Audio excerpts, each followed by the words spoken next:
बोलो सियावर रामचंद्र की जय। मैं सुक जो दूत थे उनका वार्तालाप रावण से हो रहा था। तो रावण की वार्तालाप के आगे वो रावण पूछ रहा है कि दोहा नंबर 53 है।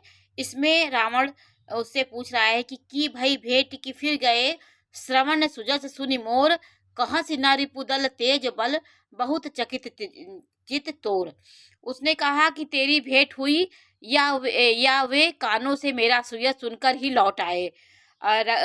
शत्रु सेना का तेज और बल बताता क्यों नहीं, तेरा चित बहुत ही चकित और चक्का सा हो गया है। वो उनके चेहरे के हाव भाव को समझ गया। वो ये कहा कि वहां जाएगा, हमारा यह सुनेगा और ये आएगा दूत।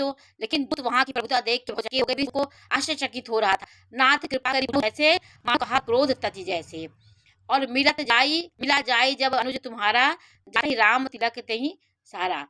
दूत ने कहा, हे नाथ, आपने जैसे कृपा करके पूछा है वैसे ही क्रोध छोड़कर मेरा कहना मानिए। मेरी बात उन्होंने कहा, मेरी बात पर विश्वास कीजिए कि वो बता रहे हैं दूत लोग कि जैसे ही तुम्हारा भाई, आपका भाई विभीषण वहां गया, वैसे ही उनका भगवान ने राज तिलक कर दिया। ये सब वार्तालाप सुख से वो उसकी हो रही थी। और भाई श्री रामचंद्र जी जाकर मिला, तब वो उसने पहुंचा और श्री रामचंद्र जी ने उसका राज तिलक किया। ये बताने, जैसे ही ये बताया कि विभीषण का राज तिलक हो गया, रावण बहुत क्रोधित हो गया।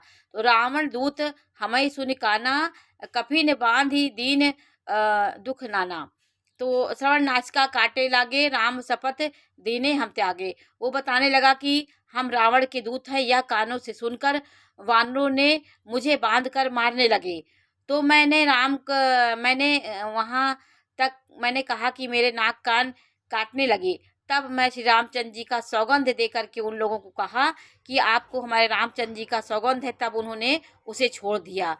पूछियो नाथ राम कटकाई, बदन कोटि सत वरन न जाई, और नाना वरन भालु कपिधारी, विकटानन विशाल भयहारी।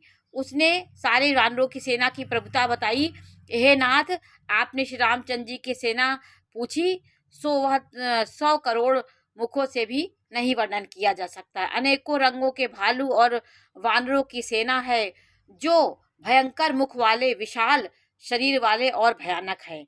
वो सारी बातें बता रहा है। जेहि पुर देहु हतेउ सुर तोरा, सकल कपिन मह तोरा, अमित नाम भट कठिन कराला, अमित नाग बल विपुल विशाला। वो उनकी सेना